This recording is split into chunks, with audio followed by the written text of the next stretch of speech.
Assalamualaikum warahmatullahi wabarakatuh.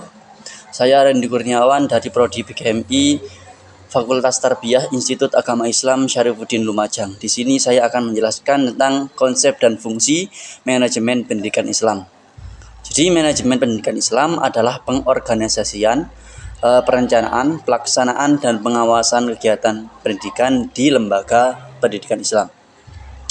Tujuannya yaitu untuk mencapai tujuan pendidikan yang berkualitas dan berakhlak mulia.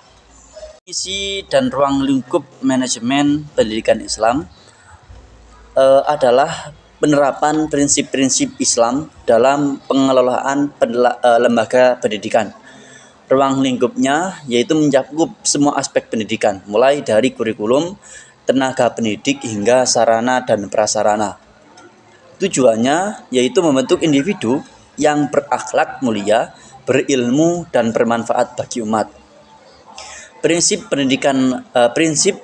manajemen pendidikan Islam yaitu berlandaskan Al-Quran dan hadis serta nilai-nilai Islam.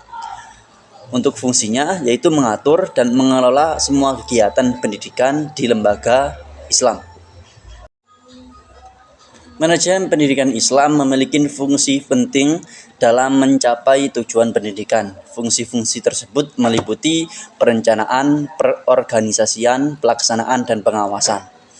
Perencanaan menentukan tujuan strategi dan sumber daya untuk mencapai tujuan pendidikan.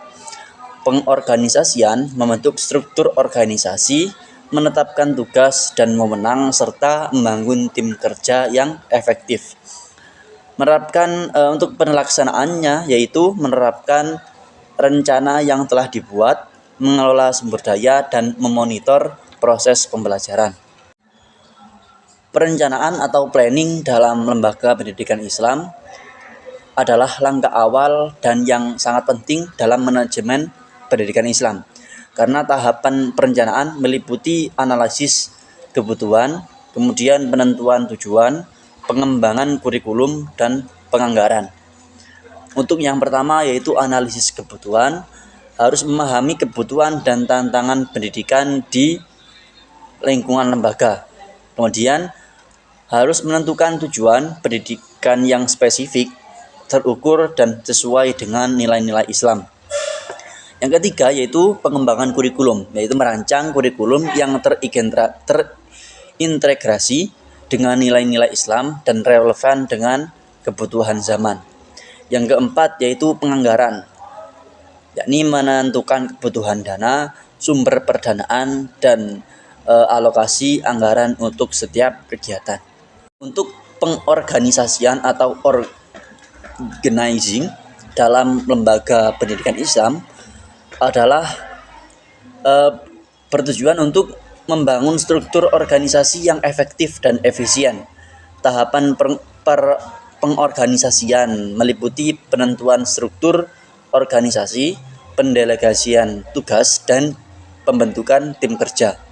Yang pertama yaitu struktur organisasi, yaitu menentukan hierarki tugas dan wewenang setiap anggota organisasi.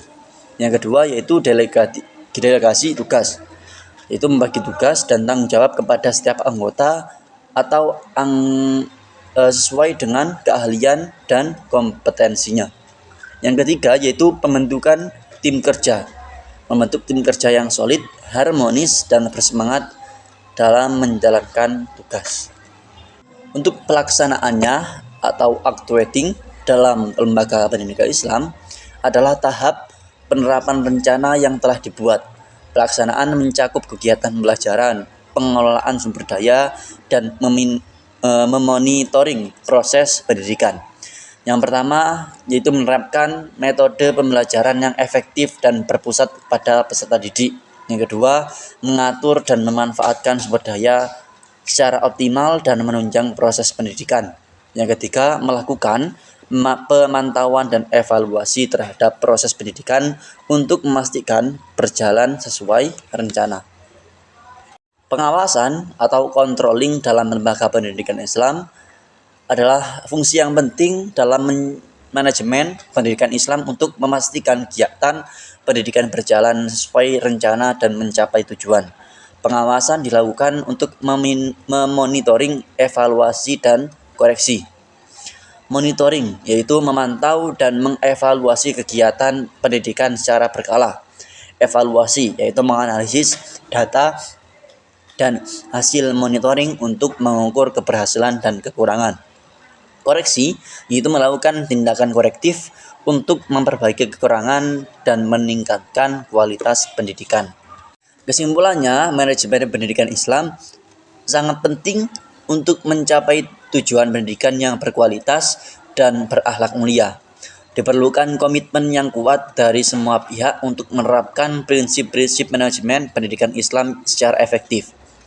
Yang pertama yaitu peningkatan kualitas guru, melakukan pelatihan dan pengembangan profesi bagi guru untuk meningkatkan kompetensi dan profesionalitas. Yang kedua yaitu pengembangan kurikulum, memperbarui dan mengembangkan kurikulum secara berkala agar tetap relevan dan sesuai dengan kebutuhan zaman dengan nilai-nilai Islam.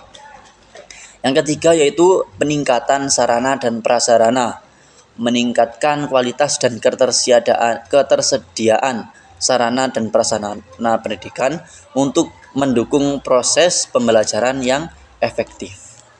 Mungkin itu saja definisi dari manajemen pendidikan Islam secara dan fungsinya. Sekian, terima kasih. Wassalamualaikum warahmatullahi wabarakatuh.